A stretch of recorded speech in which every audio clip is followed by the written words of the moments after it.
김성환의 시사야.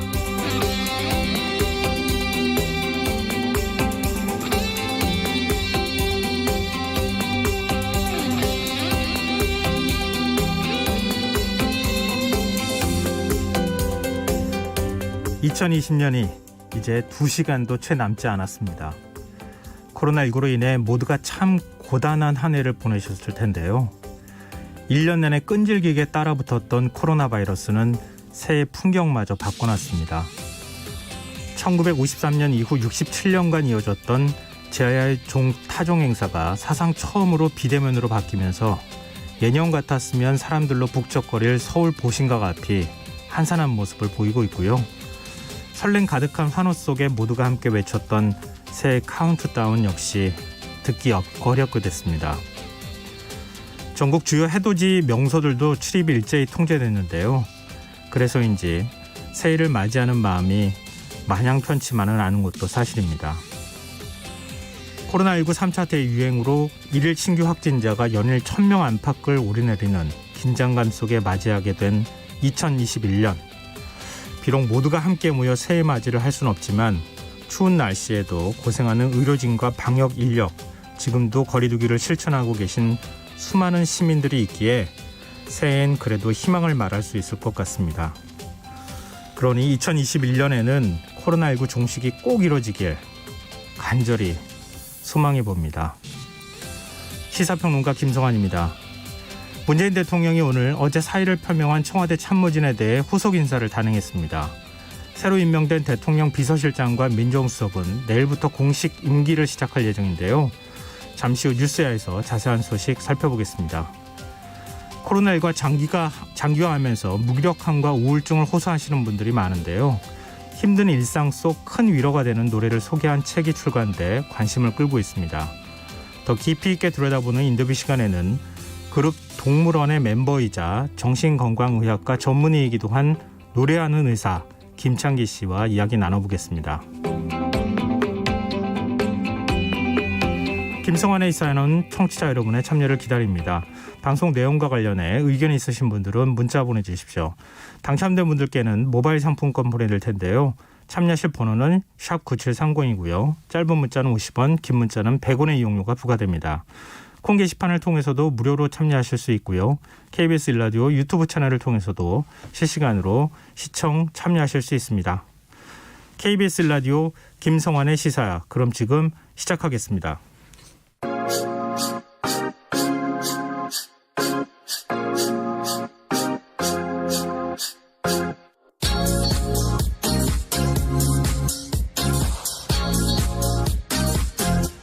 KBS 일라디오 김성환의 시사야.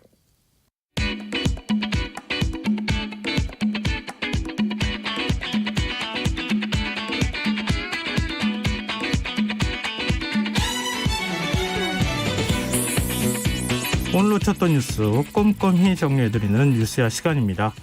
오늘은 곽재훈 프레시안 기자 나와 계십니다. 안녕하세요. 네, 안녕하세요. 1년 전으로 시간을 되돌려 보니까요. 작년 12월 31일도 곽재훈 기자하고 제가 방송을 같이 했어요. 네, 오늘 맞습니다. 또 같이 하게 되네요. 예, 아마 내년 말에는 올해 초에는 코로나 같은 일이 있었죠. 아마 이런 인사를 나눌 수 있게 되기를 좀 기대해 봅니다. 네, 정말 그날을 기대하시는 분들이 굉장히 많을 것 같은데요. 근데 오늘 코로나19 상황도 그렇게 썩 좋지는 않네요. 네, 중앙방역대책본부는 오늘 자정 기준 코로나19 신규 확진자가 967명 늘어났다고 밝혔습니다. 누적 확진자가 그래서 6만 명을 넘겨서 6만 740명이 됐는데요. 신규 확진자 수는 어제보다 80여 명 정도 줄어들었는데 지역 발생이 940명 그리고 해외 유입이 27명이었습니다. 확진자 지역별로 보면 서울이 365명, 경기 219명, 인천 59명 등 수도권이 643명으로 3분의 2 정도를 차지했고요. 비수도권에서는 부산 72명, 강원 36명 등 총 297명이었습니다. 방역당국과 서울시 등 각 지자체에 따르면 오늘 자정부터 오후 6시까지 이 신규 확진자가 총 677명으로 집계가 됐는데요. 어제보다 한 60여 명 정도 많아서 내일은 또 1000명을 넘기지 않을까 이런 우려가 나오고 있습니다. 네. 근데 올 한 해를 좀 돌아보면 종교시설 관련 집단 감염이 가장 많았던 것으로 집계가 됐다고요? 네, 올해 이 코로나19 집단 감염 사례에서 3명 중 1명꼴로 종교 관련 확진자였던 걸로 나타났습니다. 이 신천지 예수교 등 종교 관련 집단 감염이 가장 많았고 노인층을 중심으로는 요양시설 등 감염 취약시설에서의 집단 감염이 많았습니다. 이 중앙방역대책본부에 따르면 지난 1월 20일 국내에서 첫 코로나19 확진자가 발생한 이후에 어제 그러니까 30일까지 누적 확진자가 6만 명을 넘겨서 6만 740명이 됐는데요. 이 코로나19 확진자 감염 경로를 분석한 결과 집단 발생이 29.0%, 그리고 선행 확진자 접촉이 26.1%, 그리고 의료기관 요양시설 9.1%, 신천지 관련 8.7% 뭐 이런 수준이었는데 이 집단 발생 주요 경로로 모든 연령을 종합했을 때 신천지가 18.6%, 그리고 신천지를 제외한 종교 관련이 14.5%를 차지하는 등 종교 관련 사례가 전체의 33.1%에 달했습니다. 그 종교시설 다음은 이제 요양병원 요양시설이 12.0%, 콜센터 등 직장 11.5%, 가족 지인 모임 등이 10.1% 이런 순서였습니다. 인터컵이라고 하는 선교단체에서 시작된 집단 감염이 이게 좀 심상치 않은 모양이에요. 네, 오늘 울산시가 오늘 오후 7시 기준으로 하루 확진자가 43명 발생했다고 밝혔는데요. 그래서 이 인터콥, 이 전문인 국제 선교단이라는 이 선교 법인 관련 확진자가 83명으로 늘어났습니다. 이 지역 내 인터컵발 확진자가 지금 80명을 넘긴 건데요. 인터컵 울산지회가 이달 19일 제2울산교회에서 자체 행사를 열었을 때 참가했던 교인들이 자기들이 속한 교회에 돌아가서 예배나 모임을 하면서 연쇄 감염으로 이어지는 흐름을 보이고 있습니다. 현재까지 확인된 이 지역 내 감염 관련 교회가 총 9곳이고요. 그래서 울산시는 교인들이 예배 등에서 마스크를 쓰는 등 방역 수칙을 지켰더라도 같이 식사하는 과정 등에서 감염됐을 가능성이 큰 것으로 지금 추정을 하고 있습니다. 서울 동부구치소발 집단 감염 이게 언제 멈출지 모르겠네요. 지금 추가로 126명의 확진자가 또 나왔어요. 네, 지금 그래서 이 동부구치소 같은 경우에 900명을 넘어섰는데요.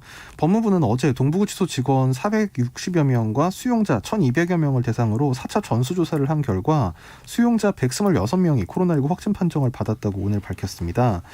그 검사받은 수용자 중에 14명은 아직 결과가 나오지 않았고 직원 중에는 추가 확진이 없었습니다.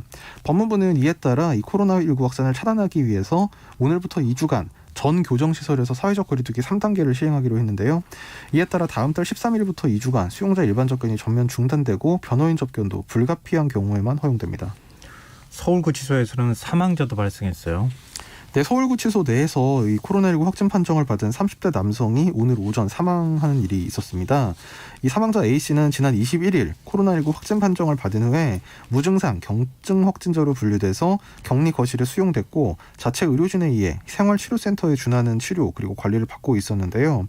법무부에 따르면 이 오늘 오전 5시 30분께까지는 스스로 화장실에 가는 등 정상적인 생활을 했지만 오전 들어 건강 상태가 급속히 악화가 됐고 그래서 이 외부 의료시설로 후송을 하려고 했지만 이 의료시설들로부터 코로나19 확진자는 일반 병원 후송이 어렵다 이런 통보를 받아서 네. 이 병상 확보를 하기 위해서 협의를 하던 중에 오전 8시 17분께 구급차에서 이제 그 병원으로 대기를 하던 중에 이제 사망한 걸로 알려졌습니다.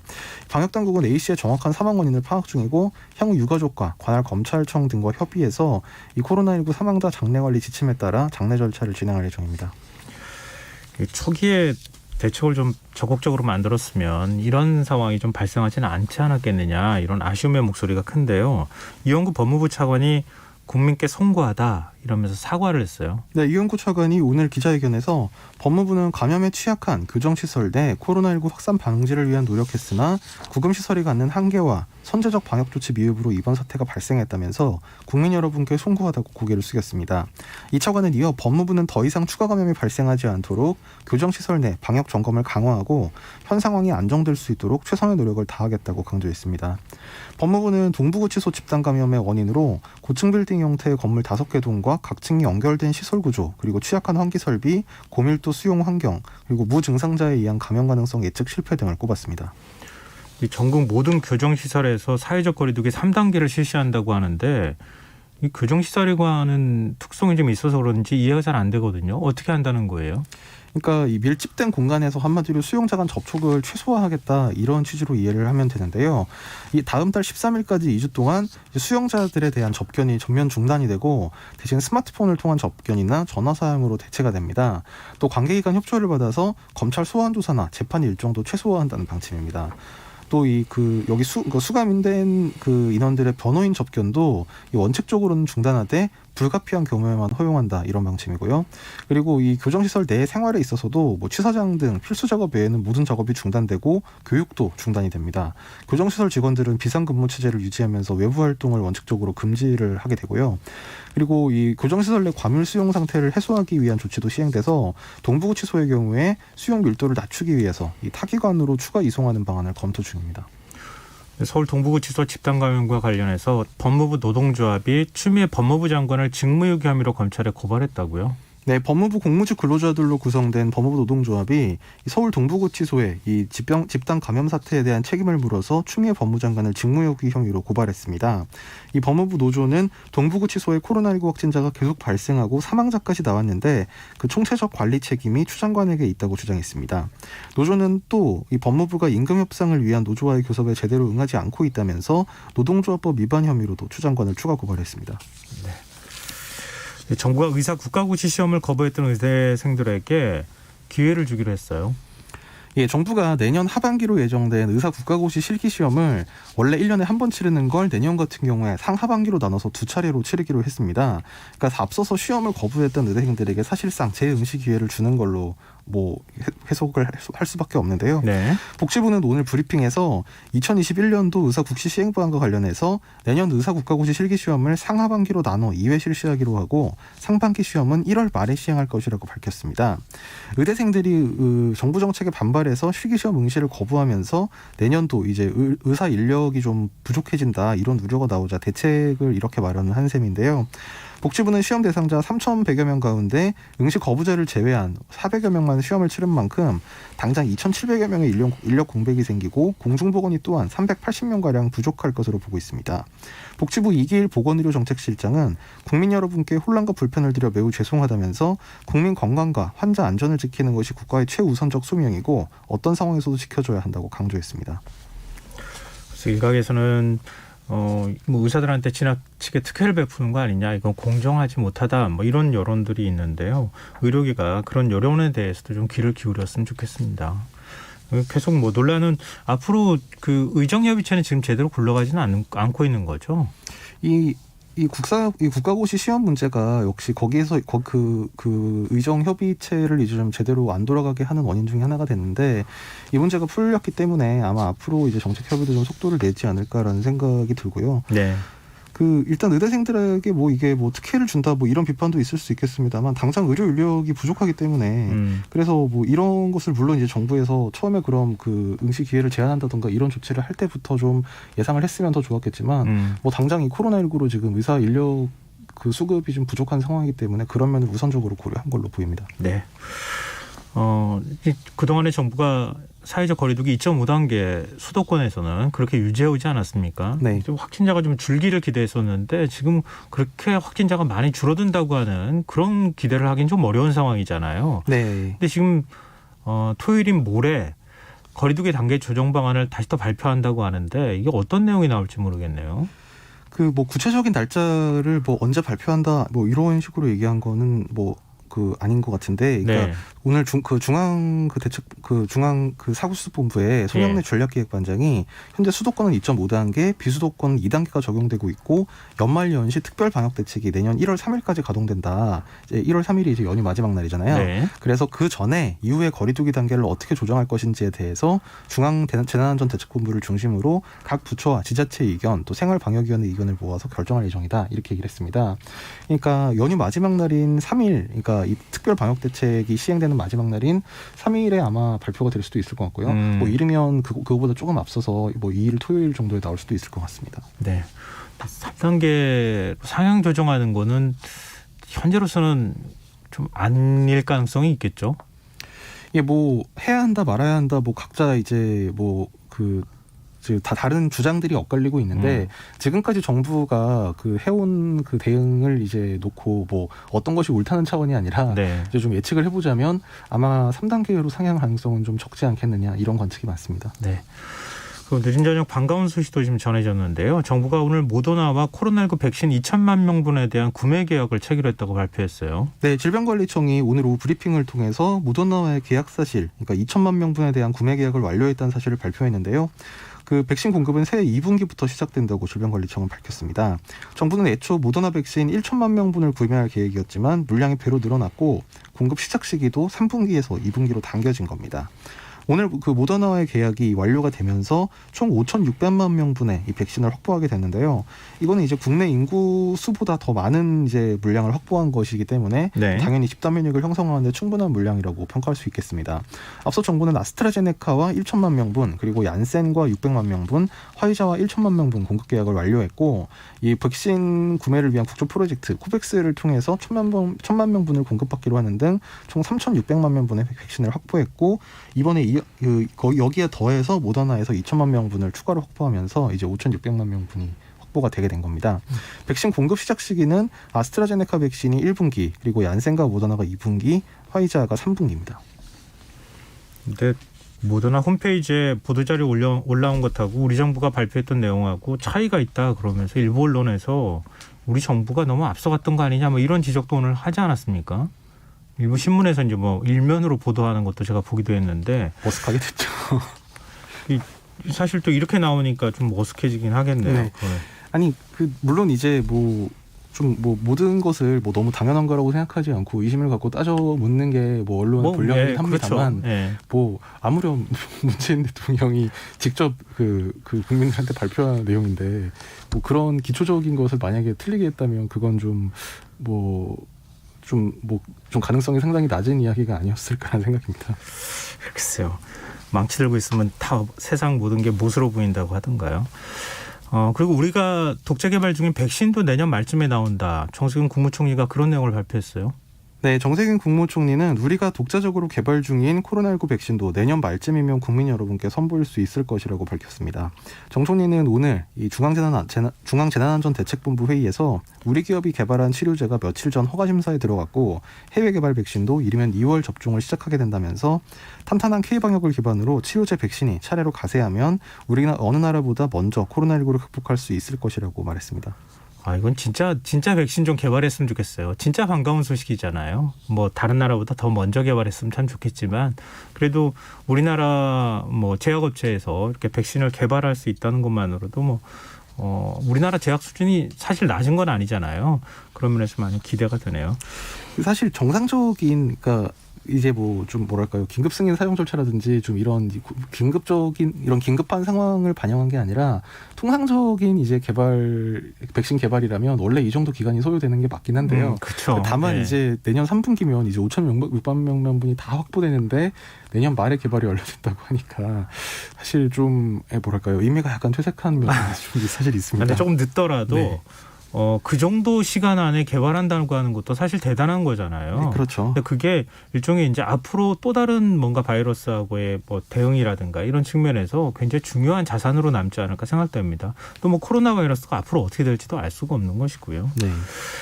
그리고 주한미군에서 복무하는 한국인 병사, 흔히 이제 카투사라고 부르죠. 카투사 병사들이 국내에서 처음으로 백신 접종을 받았다고요. 네, 주한미군 사령부가 오늘 공식 발표문에서 오늘 한국 국적 의료 인력인 카투사 병사들에 대한 백신 접종을 시작했다고 밝혔습니다. 이 첫 접촉자들은 의료시설 지원 및 경계병력으로 근무 중인 50여 명으로 평택 미군 기지인 캠프 험프리스에서 이 접종이 이뤄진 것으로 알려졌습니다. 한국인에 대한 접종 개시는 어제 국방부가 질병관리청 등 관계부처 협의를 거쳐서 주한미군 측에 이 한국인에 대한 접종을 허용한다. 대신에 명단을 정부에 제공해달라 이런 입장을 전달한 지 하루 만에 이뤄졌습니다. 그리고 청와대 인사 얘기도 좀 해볼까요? 지금 사의를 표명한 청와대 일부 참모진과 관련해서 후속 인사가 단행이 됐죠? 네, 문재인 대통령이 대통령 비서실장으로 유영민 전 과학기술정보통신부 장관을 임명을 했습니다. 청와대 민정수석으로는 신현수 전 국가정보원 기조실장이 임명됐습니다. 이 노영민 비서실장 그리고 김종우 민정수석 그리고 사실 김상조 정책실장까지 어제 사의를 표명한 지 하루 만에 이뤄진 인사 발표였는데요. 다만 이제 김상조 정책실장 같은 경우에는 인사 대상에서 빠졌습니다. 김 실장은 사실상 이제 유임이 됐고 김 실장이 여전히 코로나19 및 이 국정 대응 이 기조를 계속 이제 유지하게 될 것으로 보입니다. 네. 그리고 후임 인사 발표를 노영민 비서실장이 직접 하지 않았습니까? 근데 지난 2년은 참으로 영광스러운 시간이었다. 이런 소회를 밝히기도 했는데 어떻게 보세요? 네, 노 실장은 오늘 마지막 인사에서 문재인 대통령은 2007년 3월 12일 참여정부 비서실장으로 취임하면서 임기 후반부를 하산에 비유했다면서 저는 동의하지 않는다. 끝없이 위를 향해 오르다가 임기 마지막 날 마침내 멈춰선 정상이 우리가 가야 할 코스다. 이렇게 강조를 했습니다. 노 실장은 이어서 문 대통령은 편견 없는 합리성, 사회적 약자에 대한 애정, 역사의 진보에 대한 신뢰, 모든 것에 기반한 미래 비전을 가지신 분이었다. 최고의 대통령이다. 이렇게 평가를 하면서 이 비서실장으로서 제대로 보필하지 못했다는 생각에 죄송하다. 이런 소회도 밝혔습니다. 또 이제 빙동 삼척 비일일 제한 이런 중국 고사를 인용하면서 1m의 얼음이 하루의 추위로 만들어진 게 아니듯 하루의 따뜻함으로 녹일 수도 없다. 우리 사회의 문제는 뿌리가 깊어서 인내심을 갖고 지혜를 발휘해서 대응해야 해결할 수 있다. 이 점도 강조했습니다. 빙동 삼척 비일 지한? 네, 비일일 제한. 네, 그렇습니다. 예, 시진핑 중국 국가주석이 2014년인가요? 그때 국빈 방문했을 때 이 표현을 그때도 사용했다고 하더라고요. 아, 네. 네. 그러니까 한국과 중국과의 관계를 또 비슷하게 비유하기도 했는데 이번에는 대통령 비서실장 떠나는 비서실장이 이 표현을 또 사용했네요. 그러니까 지금 그러면은 유영민 신임 비서실장이 문재인 정부 마지막 비서실장이 될까요? 예, 이렇게 되면? 남은 기간을 고려했을 때 그렇게 될 것으로 보입니다. 그게 아무래도 마지막 비서실장은 좀 의미가 남다르잖아요. 뭐 이른바 언론에서 사용하는 표현으로는 뭐 순장조다 뭐 이렇게 또 얘기도 하고 그러잖아요. 네네. 근데 문재인 대통령은 마지막 비서실장을 맡을 때를 떠올리면서 노무현 전 대통령 참여정부 시절이죠. 진심으로 맡고 싶지 않았다. 이런 심정을 밝히기도 해서 지금 유영민 비서실장의 심정은 어떨까 이게 궁금한데 오늘 입장을 간단하게 밝히긴 했죠. 이게 물론 유영민 신임 실장이 맡기 싫다 이런 얘기를 당연히 하진 않았고요. 당연히 그렇게 얘기 안 하죠. 우선 이제 노영민 실장이 직접 이제 오늘 춘추관 그러니까 청와대 기자실을 찾아서 이 유영민 신임 실장을 소개하면서 인사 발표를 했습니다. 네. 그 내용은 산업경제과학계의 풍부한 현장 경험과 강한 추진력으로 이 장관 재직 시절 세계 최초로 5세대 이동통신 상용화 등 과학기술 정책을 선도했다 이런 면을 강조를 하면서 경제, 행정, 정무 등 여러 분야에서 소통의 리더십을 갖춘 덕장이다 이렇게 추켜 세웠는데요. 유 실장은 오늘 그 인사에서 코로나19와 민생경제가 매우 엄중한 때 부족한 제가 비서실장이란 중임을 잘 감당할 수 있을지 두렵다면서도 빠른 시간 내에 현안들을 잘 정리하고 속도감 있게 실행력을 높이고 통합과 조정을 통해 생산성 있고 효율 있는 청와대 비서실이 되도록 하겠다 이렇게 강조하면서 특히 무엇보다 바깥에 있는 여러 가지 정서, 어려움을 부지런히 듣고 대통령께 부지런히 전달해서 잘 보좌하겠다 이런 각오도 밝혔습니다. 네, 대통령께 부지런히 바깥의 의견을 좀 전달을 잘 하겠다, 잘 보좌하겠다 이 말이 굉장히 인상적이다 이런 얘기들도 많이 하더라고요. 그리고 청와대 민정수석에는 신윤수 전 국정원장 비서실장인가요? 임명이 됐는데 이 참여정부 지금 문재인 정부 들어서서 검찰 출신의 민정수석이 임명된 게 이번이 처음이에요. 네, 맞습니다. 이 신현수 전 실장, 그러니까 신현수 신임 민정수석은 부산지검 그리고 대검 검사를 지낸 검사 출신이고요. 노무현 정부 청와대에서는 사정비서관을 지냈고 이후에 국세청 고문변호사 그리고 대검 검찰정책 자문위원 그리고 지난 2017년 6월, 그러니까 이번 정부 들어서 국정원 기획조정실장으로 임명을 되기도 했습니다. 문 대통령이 민정수석의 검사 출신을 발탁한 것과 관련해서 향후 검찰 내부 반발을 좀 최소화하면서 남은 검찰개혁 과제를 수행하라 이런 뜻이 아니겠느냐 이런 해석도 나오는데요. 노영민 실장의 역시 이 소개 내용을 보면 풍부한 법조계 경험을 바탕으로 균형감, 오남, 인품, 개혁 마인드, 추진력을 겸비해 권력기관 개혁 완수와 국민의 민심을 대통령께 가감없이 전달할 적임자다 이렇게 추켜 세웠습니다. 특히 새해에는 공수처출범과 국가수사본부 신설 및 자치경찰제 시행, 국정원법 개정에 따른 대공수사권 이관 준비 등 권력기관 개혁을 위한 차질 없는 수속 준비를 준비해야 한다면서 이 문 대통령과 함께 참여정부에서 근무하며 사법개혁에 대한 확고한 철학을 공유하고 있고 문재인 정부 출범 후 국정원 개혁 작업을 주도했던 경험을 바탕으로 권력기관 사이의 균형과 견제 역할을 안정적으로 완수할 것으로 기대한다. 즉 권력기관 개혁 과제를 이제 구현할 적임자다 이런 점을 강조를 했습니다. 문재인 정부 들어서 첫 검찰 출신 민정수석 그리고 비검찰 출신 판사 출신 만약에 이제 박범계 의원이 법무부 장관에 임명이 되면 판사 출신 법무부 장관. 이 두 사람이 어떤 뭐 케미를 낼지 한번 좀 지켜봐야겠습니다. 또 김상조 정책실장의 경우에도 교체가 된다는 얘기가 있었잖아요. 그 자리에 유영민 지금 비서실장이 가지 않겠느냐 이런 관측이 나왔는데 당분간 자리를 지키게 됐어요. 네, 김상조 실장은 사실 어제 이제 김상조 실장까지 포함해서 이제 비서실장, 정책실장, 민정수석 이렇게 3명이 사의를 표명을 했는데요. 네. 이 문재인 대통령이 그 민정수석과 비서실장은 사표를 수리하고 이 김상조 실장은 반려를 했습니다. 그래서 결국 유임이 된 건데요.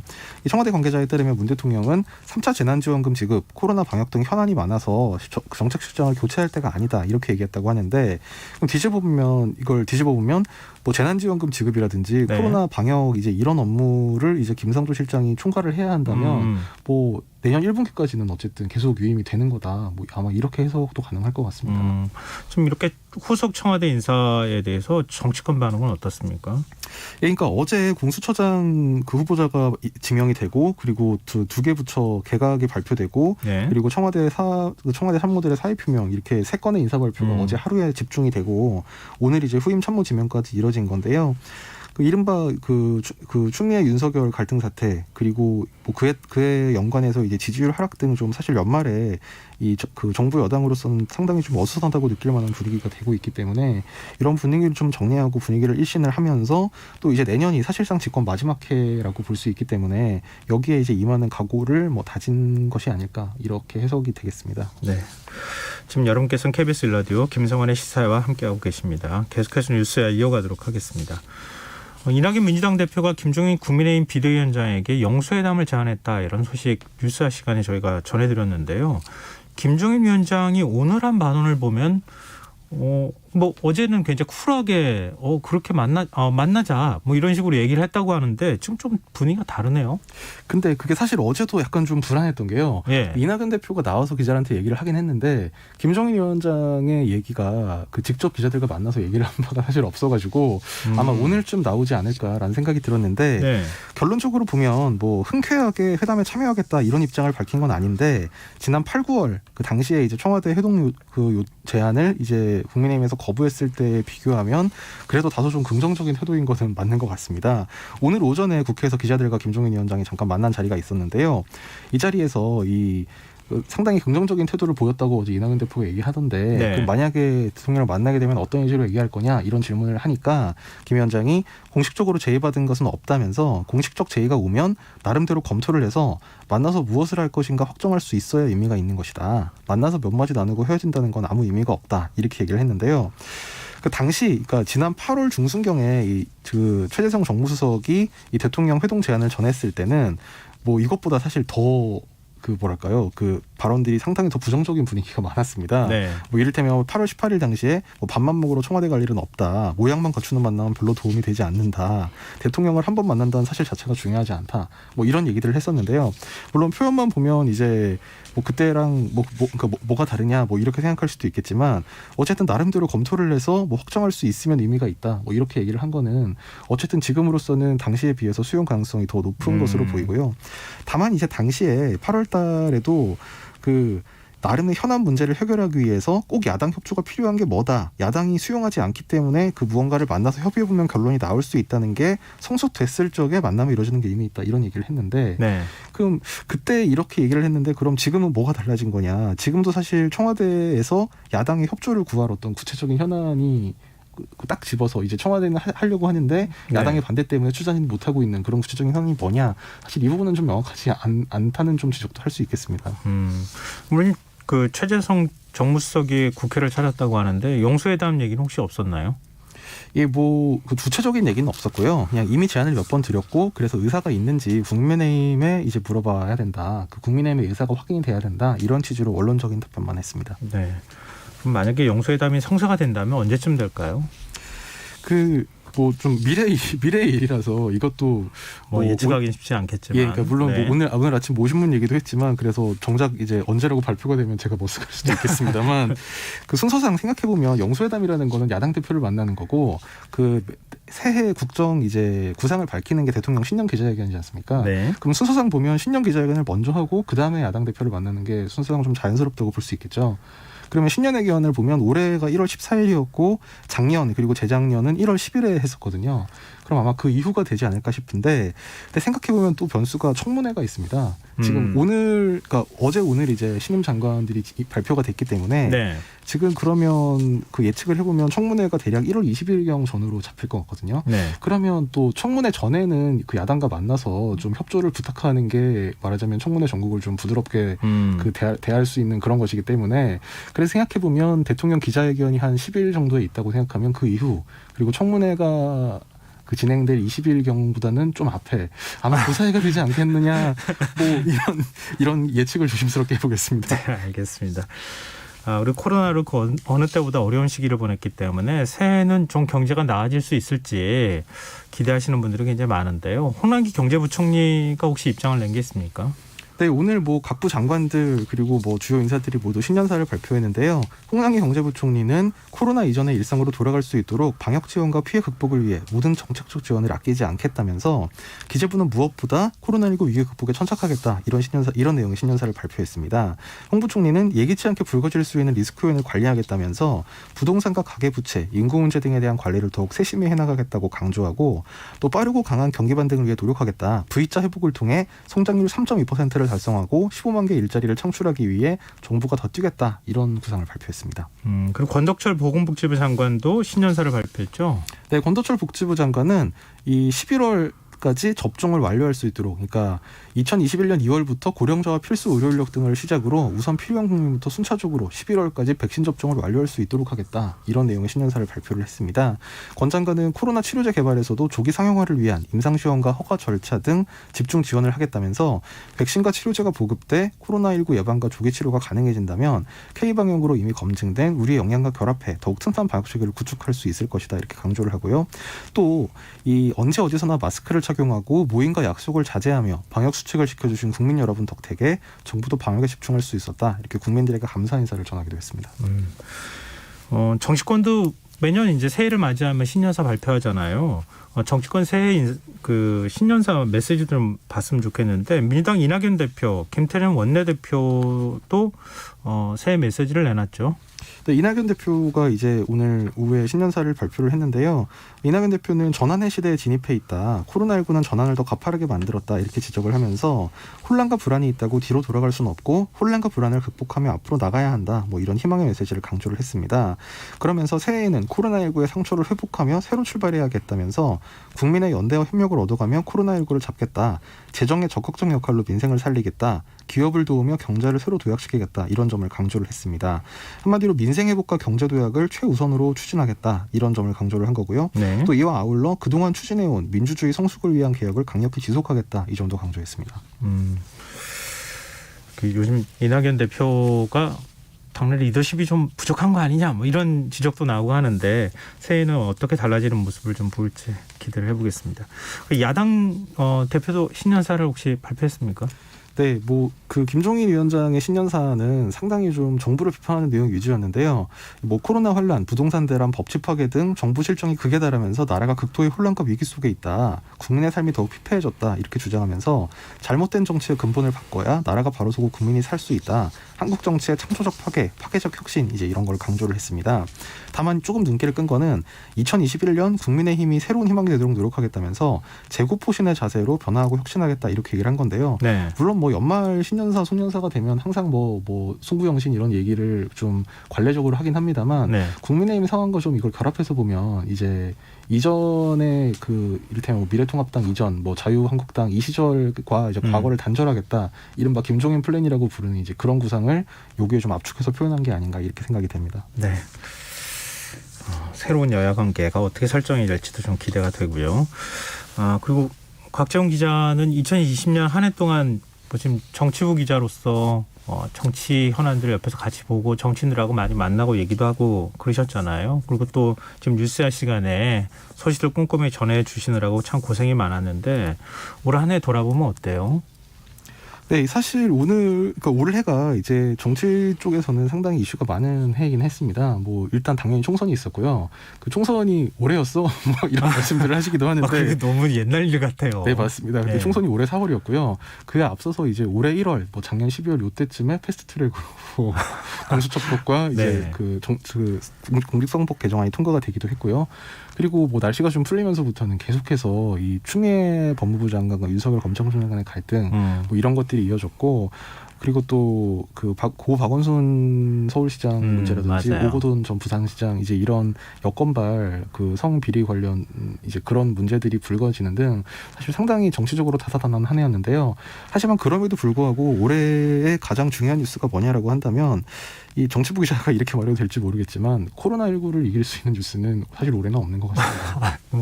우리 삶 자체를 흔들어 놨으니까요. 예, 그렇죠. 이제 뭐 일상이 추억이 됐다 이런 표현들이 많이 나오는데요.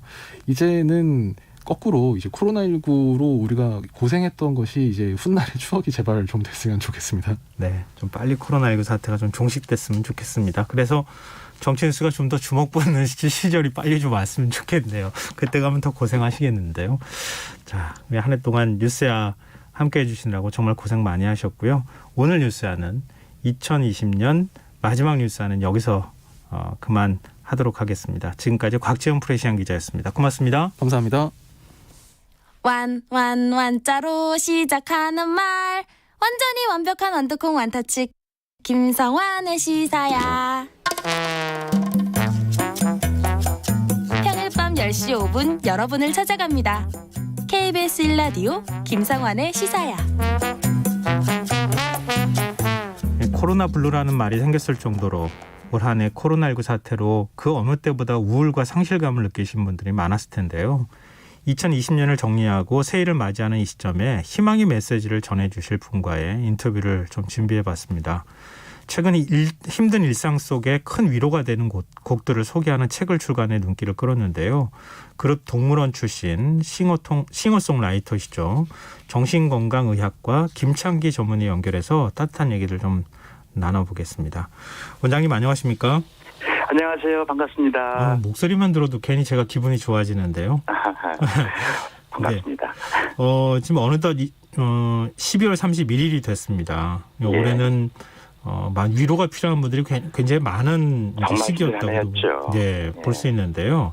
이 노래가 필요한 날이라고 하는 책을 내셨어요. 이 어떤 메시지를 전하고 싶으셨어요?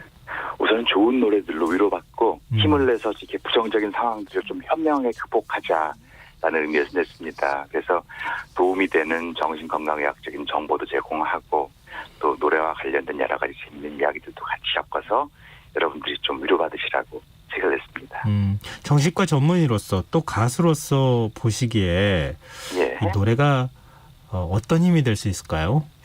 사실은 노래가 인간, 친밀한 관계보다 더 큰 힘이 될 수는 없죠. 노래는 그래서 대안입니다. 하지만 좋은 노래들을 들을 때는 이렇게 뇌 보상 시스템이 활성화돼서 기분이 좋아지죠. 또 뇌 과학적으로 본다면은 거울 뉴런, 상대방의 마음을 이해하는 뉴런들이 활성화돼가지고 상호작용을 하는 것 같고 공감을 받게 되고 그래서 같이 연결되어 있는 것 같은 느낌을 받게 되죠. 그래서 그것이 외로움, 슬픔을 극복하는 힘이 될 수가 있죠.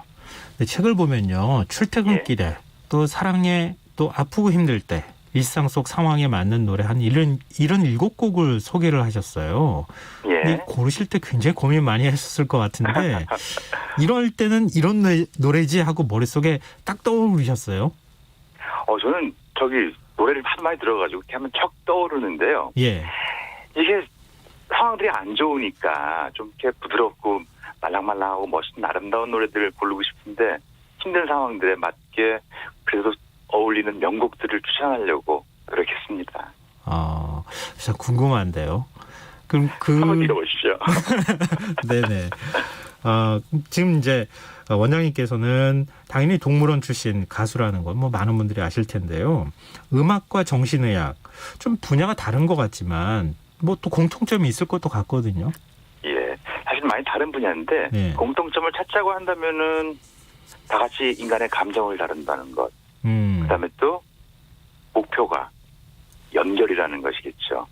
뭐 노래를 창작하는 이유도 간절하게 원하는 사람 상황과 다시 재회하고 싶어서 만드는 것이고, 노래를 듣는 이유도 그런 감정으로 쏙 연결되고 공감을 하고 싶은 것이고, 또 정신의학도 사실은 그 사람과 연결되어서 그 사람의 힘든 점들을 같이 수정해 나가는 작업을 하는 것이니까요. 이 원장님께서는 의학을 전공하신 거잖아요. 그러니까 예. 의사가 되기 위해서 그 학창 시절에 공부를 하셨을 텐데 예.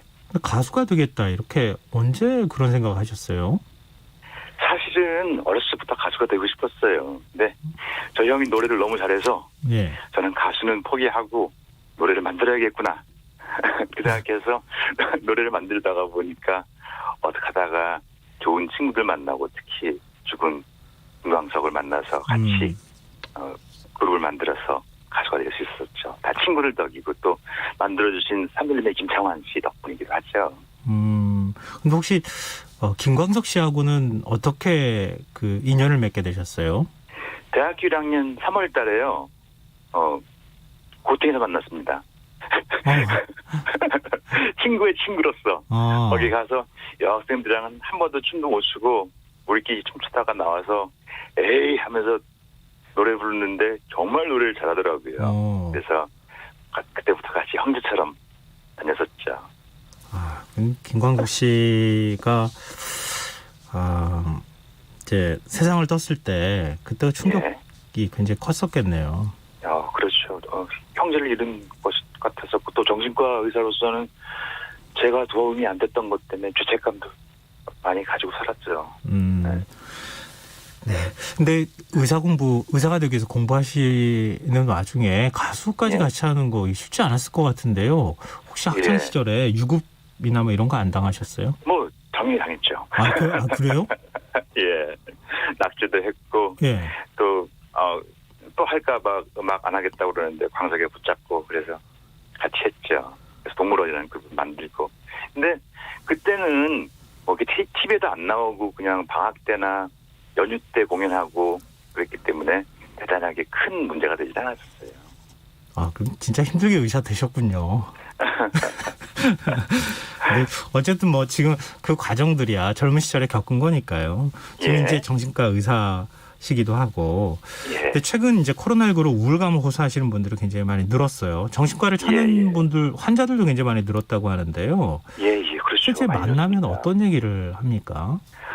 보통은 뭐 질병에 대한 공포라든지 경제적인 어려움들에 대해서 분노 이런 것들을 더 많이 생각하시지만 그것보다 더 많은 것은 같이 밀폐된 공간에 가족들이 갇혀 있다가 같이 함께하는 시간이 더 늘어나면서 그동안 움츠고 있던 이 갈등들이 더 격화하게 되고 표면하게 되고 심화돼서 갈등이 심해져서 싸우게 되고 서로 분노하게 되고 그러한 어려움들 때문에 오게 되죠. 특히 청소년들이 또 온라인으로 하니까 공부를 잘 안 하니까 엄마는 잔소리를 하게 되고 그것 때문에 부모와 아이들 간의 갈등도 더 심화됐고요.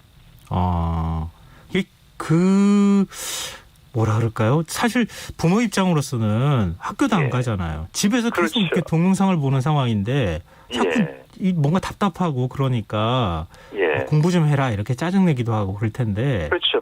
서로가 다 스트레스에 올라가 있으니까 또 엄마 아빠 입장에서는 잘 되라고 하는 얘기인데 아이들 입장에서는 잔소리거든요. 그럼 그럴 때 어떻게 해야 됩니까? 우선은 애들이 발전하려고 노력할 때는 부모님과의 관계가 제일 중요해요. 그래서 좋은 아들, 딸이 되고 싶은 마음을 불러일으키려면 전초 작업이 그전부터 잘 이루어져 있을 때 관계가 좋아야 되고 또 청소년기 때는 되도록이면 물러서서 자율성을 좀 줘야죠. 그럼 좀 지켜보주는 게 필요하다. 그렇죠. 안타깝지만 참을인자 새겨야죠. 지금 저희 청취자 7702님께서 저 동물원 노래 좋아해요. 물론 그 시대는 아닙니다만 뭐 이런 거 뒤에다 단서도 붙여주셨지만 한때 동물원 지금도 좋아하시는 분들이 많죠. 그러니까 한 폭의 수채화 같다 이렇게 얘기하시는 분들도 많이 계신데요. 널 사랑하겠어, 해화동 뭐 숱한 명곡을 직접 만드신 거잖아요. 그렇죠. 곡에 대한 영감은 이렇게 어떨 때 이렇게 탁 떠오르세요?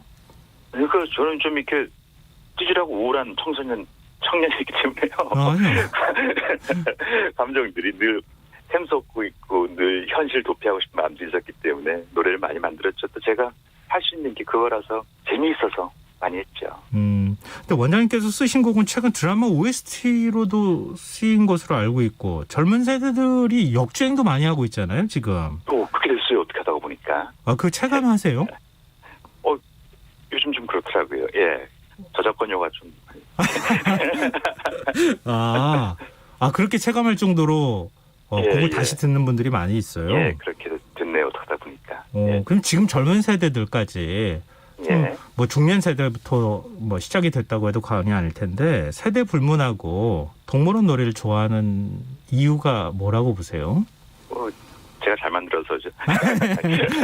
아니 그냥 멜로디가 단순하고 네. 노랫말이 현실적이어서 그런 것 같아요. 그래서 시대가 지나도 그 청년기들이 겪고 있는 심적 갈등들이 그대로 드러나기 때문일 것 같고 또 PD나 작가분들이 제 노래를 듣고 잘한 분들이 지금 활동하고 있어 그런 것 같기도 하고 또 죽은 광석의 힘도 크죠.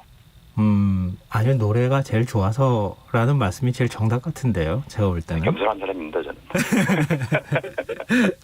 근데 한때 음악 활동을 중단하신 적이 있으세요. 한 10년 넘게 중단하신 걸로 알고 있는데 근데 그러다가 2013년에 솔로 음반 2집을 또 발표를 하셨어요. 근데 그 사이에 어떤 일이 혹시 있었어요?